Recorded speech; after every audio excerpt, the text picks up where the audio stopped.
The rope burned against Elena Morrison's wrists as she struggled against the wooden porch post. Blood trickled from her split lip, and her left eye was swelling shut. Her blonde hair, once golden as wheat, hung in tangled strands around her bruised face. "Mama, Mama." 4-year-old Mary pressed herself against her mother's side, her tiny arms trying to shield Elena from the towering figure of Jeremiah Morrison. On the dusty porch floor, 6-month-old twins Hope and Faith wailed from their soiled blanket, their cries piercing the hot desert air. Their father paid them no mind. In his eyes, they were just more evidence of his cursed bloodline. 3 girls. Jeremiah's voice boomed as he raised the leather bullwhip above his head. His thick black mustache twitched with rage, and his dark eyes burned with alcohol and fury.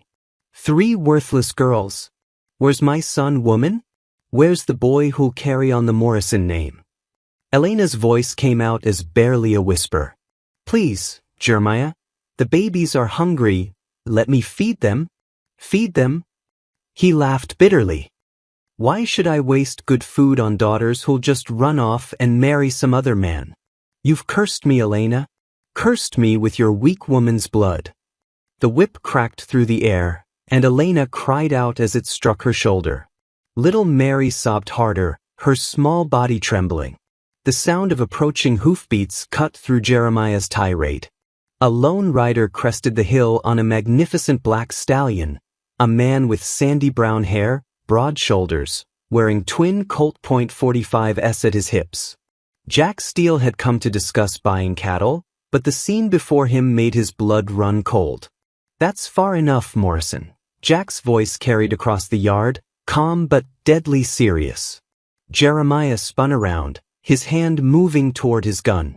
This is my property, Steele. My wife, my business. I can hear a woman screaming from a mile away. That makes it my business. She's my wife. I'll discipline her as I see fit. Jack dismounted slowly, his green eyes never leaving Jeremiah's face. That what you call beating a woman tied to a post while her babies cry on the ground? Elena felt a flutter of hope. She'd seen Jack Steele in town. Everyone knew him as an honest rancher who protected those who couldn't protect themselves. Mary looked up at the stranger with wide blue eyes. Are you an angel? Mama prays for angels every night. Jack's expression softened. I might be, little one. Jeremiah raised the whip higher. You take one more step, Steele, and I'll finish what I started. She's got this beating coming. Look at those babies crying for their mother, Jack said quietly, his voice carrying a dangerous edge. Look at that little girl trying to protect her mama. You see worthless daughters. I see innocent children who deserve better. They are worthless. Jeremiah screamed. I needed sons. Strong boys to build this ranch. Instead, I get crying weak girls. The standoff stretched like a taut wire. Jack's hands hovered over his Colts while Jeremiah's grip tightened on both whip and gun. Last chance, Morrison. Untie her. Now. What happened next was swift and decisive. Jack's reputation as one of the fastest guns in 3 counties wasn't just talk. When Jeremiah made his move, Jack was faster.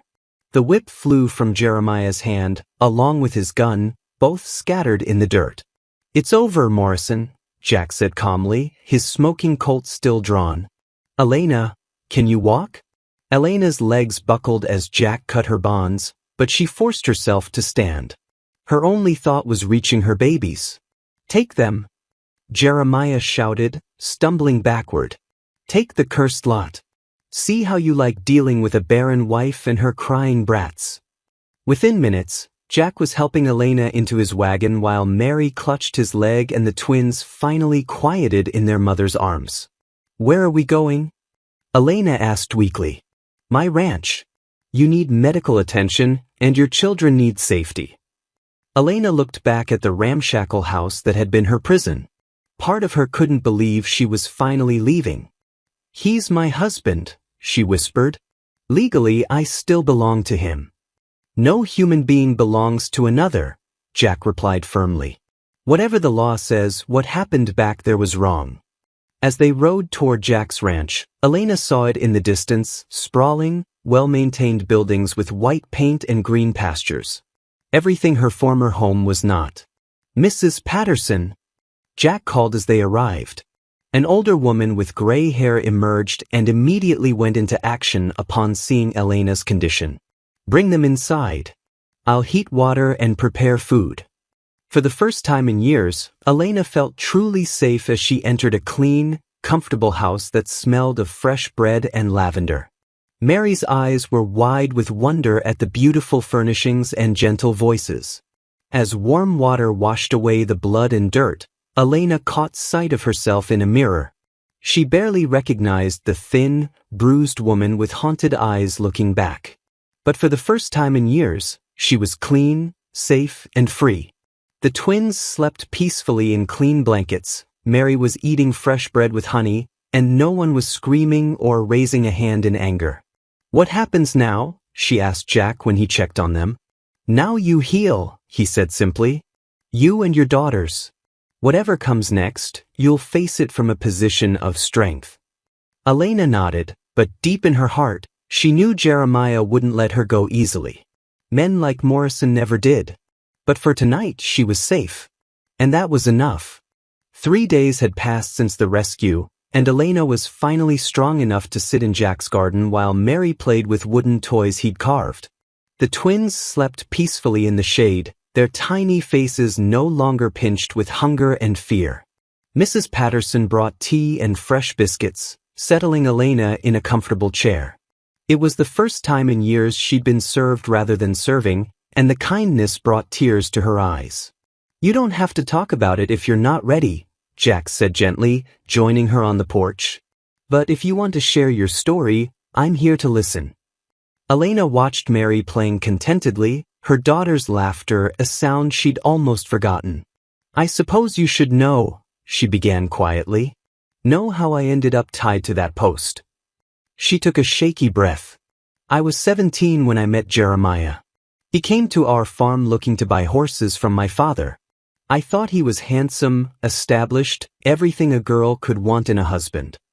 Jack listened without judgment as Elena's story unfolded. "My family was poor, struggling to keep our small farm. When Jeremiah offered for me, promising a good life on his ranch, my parents saw it as my salvation. I saw it as my fairy tale." Elena's voice grew wistful. "The first year wasn't too bad. Jeremiah could be charming when he wanted something. He talked about building up his ranch, having sons to help him work the land. I was so eager to please, so hopeful about our future." "When did things change?" Jack asked softly. "When Mary was born." Elena's hand trembled slightly on her teacup. "Jeremiah was furious that our first child was a girl. He barely looked at her for weeks. I kept telling myself he'd come around, that he'd learn to love his daughter." Mary looked up from her toys, sensing they were talking about her, and smiled. Elena's heart clenched with protective love. But he never did. From the moment Mary drew breath, Jeremiah saw her as my failure. He started drinking more, staying away from home for days. When he was there, he was cold, distant. Elena paused, gathering strength to continue. "The first time he hit me, Mary was 6 months old. She'd been crying with colic and nothing I did would calm her. Jeremiah came home drunk and demanded quiet. When I couldn't stop her crying, he backhanded me across the face." Jack's jaw tightened, but he remained silent, letting her tell her story. "He apologized the next morning, blamed the alcohol, promised it would never happen again. I wanted so desperately to believe him. I was 18, alone on an isolated ranch with a baby, no family nearby. Where could I go? The ranch was already struggling when we married," Elena continued. "Jeremiah's father had left debts, and Jeremiah wasn't much of a cattleman. Instead of working to improve things, he spent money we didn't have and blamed everyone else for his failures." She watched the twins sleeping peacefully. As the years passed and Mary grew, the beatings became more frequent. Jeremiah became obsessed with having a son. He'd fly into rages about our cursed bloodline, about how I was failing in my most basic duty as a wife. When Mary was 2, I miscarried a baby. Jeremiah convinced himself it would have been the son he wanted. He blamed me for losing it, said I was careless, selfish. The beating that night was the worst yet. Jack's hands clenched into fists, but Elena continued her painful story. I tried to be the perfect wife. I cooked his favorite meals, kept the house spotless, made sure Mary stayed quiet when he was home. But nothing was ever enough. If dinner was too hot or too cold, if Mary made any noise, if I looked tired or sad, everything was reason for punishment. Last year, I discovered I was pregnant again. Jeremiah was ecstatic, certain it would be his son. For those months, he was almost kind to me. He even spoke to Mary occasionally, though always with disappointment. Elena's voice broke slightly. When the twins were born and the midwife announced 2 healthy girls, I saw something die in Jeremiah's eyes. Or maybe something evil was finally born. He didn't speak to me for 3 days after their birth. When he finally did, it was to tell me I was a failure as a woman, that God was punishing him through me. The drinking got worse. The violence escalated. She gestured toward her fading bruises. This past month, since the twins were born, barely a day passed without him finding some reason to hit me. Mary started having nightmares, afraid to leave my side. The babies seemed to sense the tension. They cried constantly, which only made Jeremiah angrier. 2 weeks ago, he started talking about starting fresh. I was terrified he meant to get rid of us somehow. Then came the morning you found us. Elena's tears flowed freely now. He tied me to that post because Hope had spit up on his shirt. Such a small thing, but to him it was proof that daughters were worthless, that I had cursed him with defective children. Jack reached over and gently squeezed her hand. Elena, nothing that happened to you was your fault. A real man protects his family, he doesn't terrorize them. I know that now, she whispered. But for so long I believed I deserved it. That if I could just be better, quieter, more obedient, he might love us. Mary ran over and climbed into Elena's lap, sensing her mother's distress. Elena held her close, marveling at how freely affection flowed in this safe place. What I don't understand, Elena said, is why he fought so hard to keep us if he hated us so much.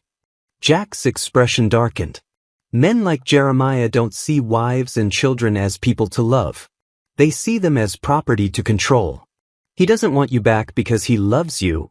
He wants you back because losing you makes him look weak. As if summoned by their conversation, the sound of approaching riders reached them. Elena's blood turned to ice as she recognized the voice of Sheriff Williams calling Jack's name. Jack Steele. Sheriff Williams called as he rode up with 2 other men. We need to talk.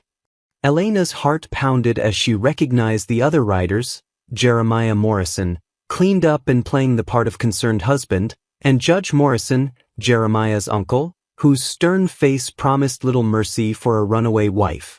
Sheriff, Jack nodded calmly, though Elena could see the tension in his shoulders. What brings you out to my ranch? Sheriff Williams dismounted, looking uncomfortable. Got legal papers here, Jack. Jeremiah's filed charges against you for kidnapping and harboring his wife and children against their will. Elena pulled Mary closer, the little girl instinctively sensing danger. Judge Morrison stepped forward, his cold eyes surveying the scene. Mrs. Morrison, you'll gather your belongings immediately. You're returning home with your husband where you belong. She's not going anywhere, Jack said quietly, but his voice carried steel.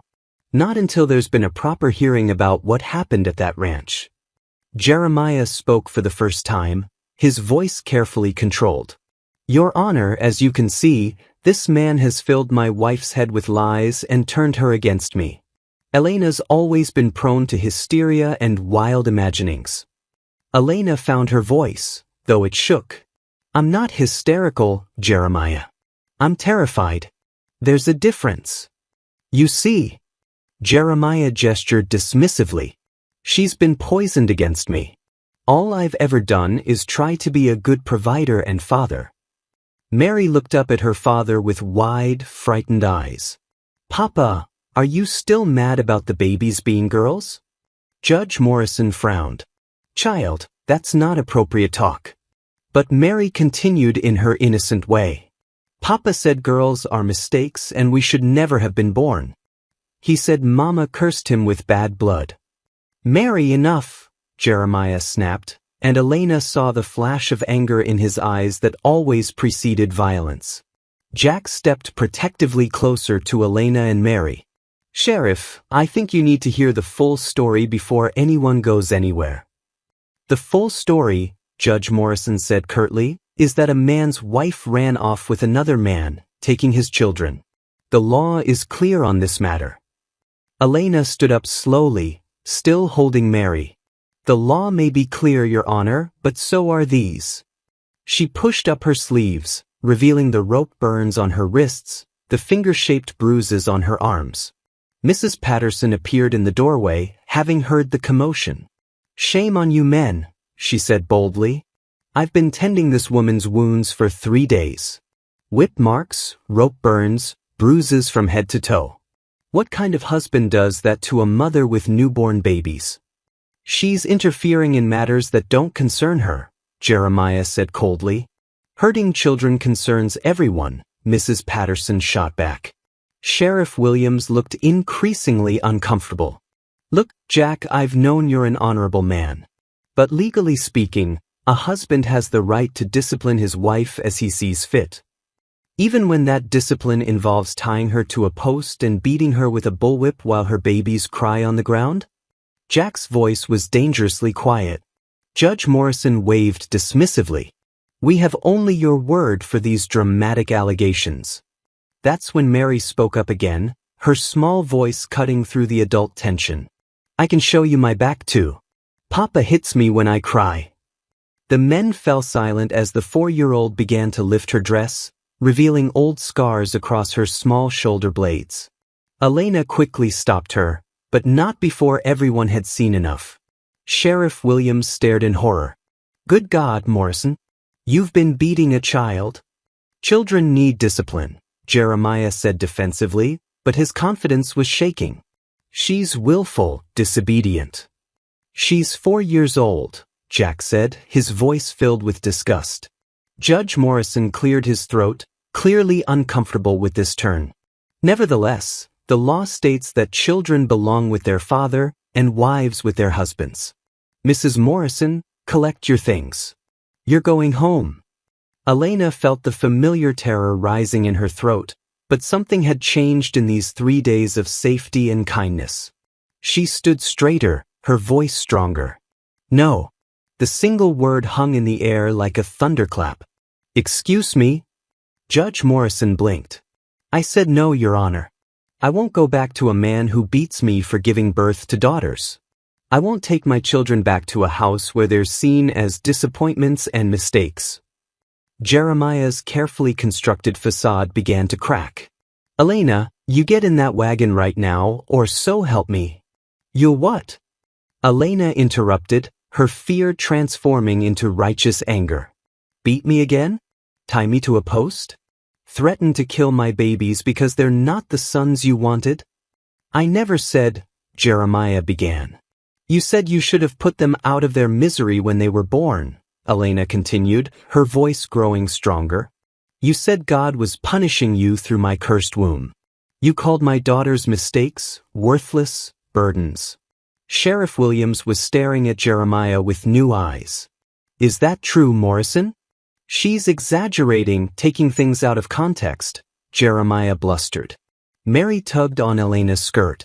Mama, tell them about when Papa said he wished we were never born and that girls are just God's way of laughing at him. Even Judge Morrison looked troubled by the child's innocent testimony. Elena knelt down to Mary's level. Sweetheart, do you want to go back to the house with Papa? Mary's eyes filled with tears as she shook her head violently. No, Mama. Please don't make me go back. I'll be really, really good here. I promise. Sheriff Williams removed his hat and ran his hands through his hair. This is more complicated than I thought. Judge Morrison, maybe we should have a proper hearing before making any decisions. Judge Morrison's jaw tightened. The law doesn't require hearings for domestic matters. But it does require them when there are accusations of child abuse, Jack said firmly. And threats against infant lives. Elena looked at her husband, really looked at him for the first time in years without fear clouding her vision. She saw a weak, bitter man who had blamed everyone else for his failures, who had terrorized his family to feel powerful. I want a hearing, she said clearly. I want the whole town to know what kind of man Jeremiah Morrison really is. The courthouse was packed the next morning. Word had spread quickly through the small frontier town about the Morrison case, and everyone wanted to witness what many were calling the trial of the decade. Elena sat at a table beside Jack, her hands trembling despite her determination. Across the aisle, Jeremiah sat with his attorney, occasionally shooting her venomous looks that made her stomach clench with remembered fear. Judge Morrison took his seat behind the bench, his bias clear in the way he avoided Elena's eyes while nodding respectfully to his nephew. This hearing, Judge Morrison announced, concerns the matter of Jeremiah Morrison versus Jackson Steele regarding the alleged unlawful taking of a man's wife and children. Elena noticed how he framed it, making Jack the criminal rather than acknowledging her husband's abuse. Jeremiah's lawyer stood first. Your Honor, this is a simple case of a man attempting to reclaim his lawful property. Mrs. Morrison has always been emotionally unstable, prone to wild fantasies and hysteria. Mr. Steele, taking advantage of her condition, has filled her head with lies about normal marital discipline. Furthermore, the lawyer continued, my client has been nothing but a devoted husband and father, working tirelessly to provide for his family despite economic hardships. If he has occasionally been forced to correct his wife's behavior, that is his legal right and obligation. Elena's anger flared at hearing herself described as property and emotionally unstable. When called to testify, Jeremiah took the stand with practiced confidence. Your Honor, I've been married to Elena for 8 years. She's always been delicate, prone to exaggeration, emotional outbursts. When our daughters were born, she became increasingly difficult to manage. I work hard to provide for my family, he continued, playing the long-suffering husband perfectly. Sometimes Elena requires correction when she becomes disobedient or fails in her duties. Nothing more than what any husband has the right to do. And the allegations of excessive violence? The lawyer prompted. Jeremiah shook his head sadly. My wife has a vivid imagination, Your Honor.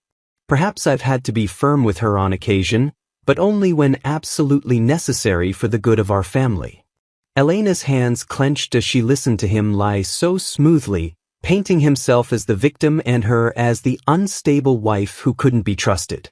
Then it was Elena's turn to speak.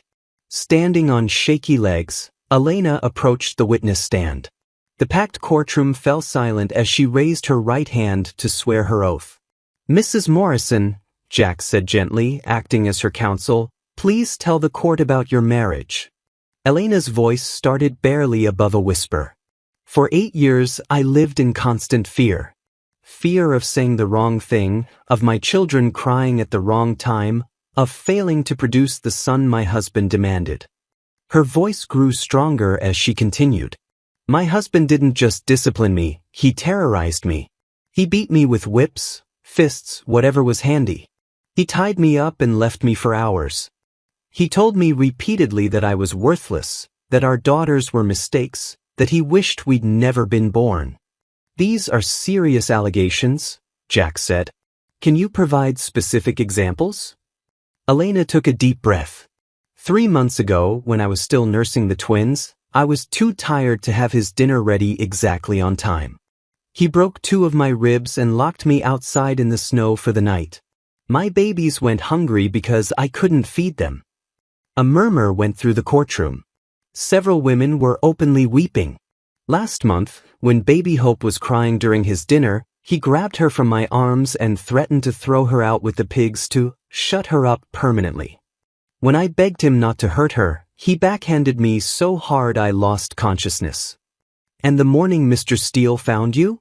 That morning, Faith had spit up on Jeremiah's clean shirt. He flew into a rage about how daughters were useless, how I had cursed him with defective children. He tied me to the porch post and was beating me with a bullwhip when Mr. Steele arrived. Elena turned to face the courtroom directly. I know some of you think a wife should submit to her husband no matter what. But I ask you, what kind of submission includes watching your babies cry while you're tied up and beaten? What kind of marriage requires a woman to live in constant terror? Judge Morrison interrupted. Mrs. Morrison, these are very serious accusations. Do you have any proof beyond your word? Elena pushed up her sleeves, showing the rope burns and finger-shaped bruises that were still visible. I have these marks. I have a 4-year-old daughter with scars on her back from her father's belt. I have 2 infant daughters who flinch when they hear loud voices. Papa hurts Mama, a small voice piped up from the gallery. Elena turned to see Mary standing on a bench beside Mrs. Patterson. The little girl's clear voice carried across the silent courtroom. Papa says girls are bad and we should never have been born. He hits Mama with the whip and makes her cry. I try to make the babies quiet so Papa won't get madder, but sometimes they still cry and then Papa hits Mama more. The courtroom was dead silent as Mary continued in her innocent way. I don't want to go home with Papa. He scares me and makes Mama hurt. Mr. Jack reads me stories and carved me a horse and says I'm smart. Papa says I'm stupid because I'm not a boy. Judge Morrison looked deeply uncomfortable. Child, return to your seat. But Mary wasn't finished. Judge man, will you make Papa stop hurting Mama? She tries so hard to make him happy, but he's always mad about us being girls instead of boys. Dr. Matthews stood up in the gallery. Your Honor, I've treated Mrs. Morrison's accidents for years. Broken bones, cuts requiring stitches, bruises that couldn't be explained by normal household mishaps. This child is telling the truth. More people began standing. Mrs. Henderson from the general store, I've seen those bruises, Judge Morrison. And I've seen how those little girls flinch when men raise their voices. Tom Wilson, the blacksmith, I heard Jeremiah Morrison say more than once that daughters were worthless mouths to feed.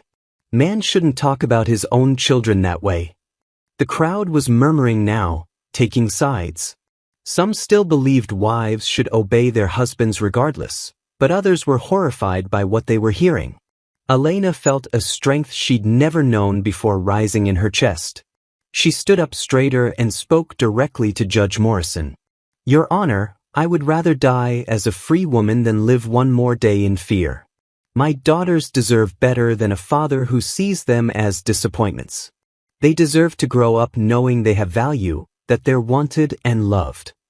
The murmur from the crowd grew louder, and Elena knew that whatever happened next, she had finally found her voice. Judge Morrison banged his gavel repeatedly, trying to restore order to the chaotic courtroom. The community was clearly divided, some supporting Elena's right to safety, others insisting that wives must obey their husbands regardless of treatment. This is highly irregular, Judge Morrison declared.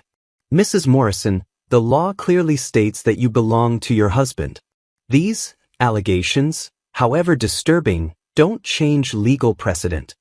Elena's heart began to sink, but then something unexpected happened.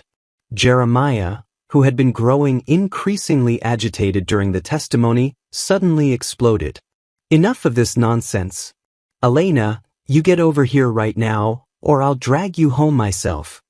He started to rise from his seat, his face twisted with rage, and everyone in the courtroom saw the real Jeremiah Morrison for the first time. You worthless woman, he screamed. I should have gotten rid of you and those useless daughters years ago. Nothing but crying, eating, costing me money. At least if you were dead, I could find a real woman who knows how to birth sons. The courtroom gasped at his public outburst. Even Judge Morrison looked shocked at his nephew's display. Sheriff Williams stood up. "Morrison, you need to calm down." But Jeremiah was beyond reason now, his carefully constructed facade completely shattered. "Calm down? I've wasted 8 years trying to get a son from this cursed woman. 8 years of dealing with crying babies and a wife who can't do the one thing women are supposed to do." Little Mary began crying in Mrs. Patterson's arms, frightened by her father's rage. "Look at them." Jeremiah pointed wildly at his daughters. "Crying, weak, useless. I should have drowned them when they were born like unwanted kittens." The threat against the children was the final straw. Even the most traditional men in the courtroom looked horrified. Dr. Matthews stood up. "That's enough. Judge Morrison, this man just threatened to kill his own children in front of 50 witnesses." Elena found herself rising as well, her maternal instincts overriding her fear.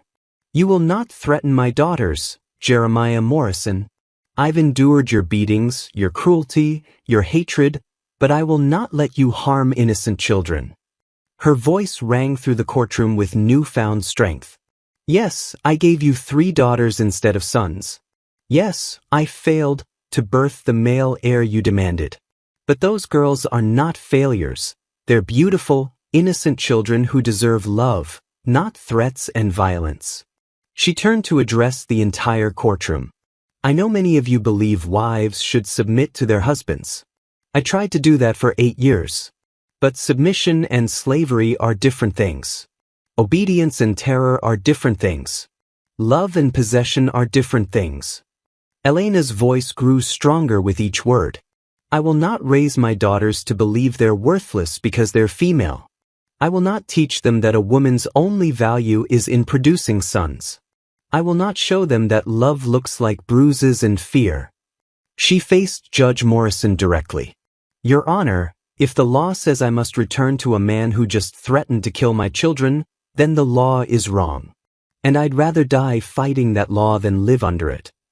The courtroom erupted again, but this time the voices were largely supportive. Elena's courage had inspired others to speak their truth. Judge Morrison looked around the room, seeing the community's mood shifting. His nephew's public threats against children had destroyed any sympathy Jeremiah might have had. Sheriff Williams stepped forward. "Your Honor, I've heard enough. Any man who threatens to drown his own babies isn't fit to have custody of them." "Furthermore," Dr. Matthews added, "I'm prepared to document every injury I've treated on Mrs. Morrison over the years. The evidence of systematic abuse is overwhelming." Judge Morrison sat in silence for a long moment, clearly struggling between legal precedent and public pressure. Finally he spoke. "In light of Mr. Morrison's public threats against the children and the documented evidence of violence, I'm granting Mrs. Morrison a legal separation and full custody of her daughters." The courtroom exploded with cheers and applause. Elena collapsed into her chair, hardly able to believe what she'd heard. Jeremiah screamed protests and threats, but Sheriff Williams was already moving to restrain him. "Jeremiah Morrison, you're under arrest for public threats against children and disturbing the peace." As they dragged her former husband away, Elena felt a weight she'd carried for 8 years finally lift from her shoulders. 6 months later, the small church was decorated with desert wildflowers as Elena Morrison became Elena Steele. She wore a simple white dress and a radiant smile, the first genuine happiness many townspeople had seen from her in years. Mary served as flower girl, scattering petals while giggling with joy. The twins, now walking and babbling, toddled around the altar in matching yellow dresses that Mrs. Patterson had sewn. As Jack slipped the ring onto Elena's finger, he whispered, "Are you ready for this new adventure?"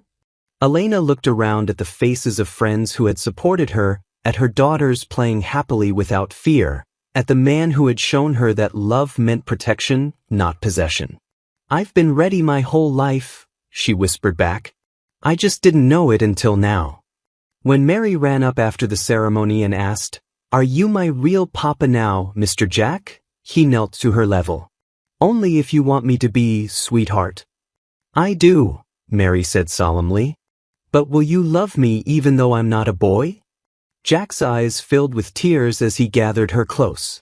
Mary Steele, I will love you exactly as you are for the rest of my life.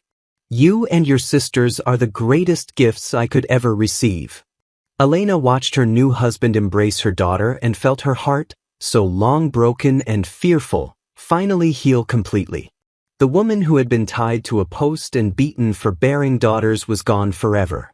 In her place stood Elena Steele, wife, mother, and survivor, ready to build a life where daughters were treasured, where love meant safety, and where courage could triumph over even the darkest circumstances. As they walked toward their new life together, Elena whispered a prayer of gratitude for the rancher who had come to save them, and for the strength she had found to save herself.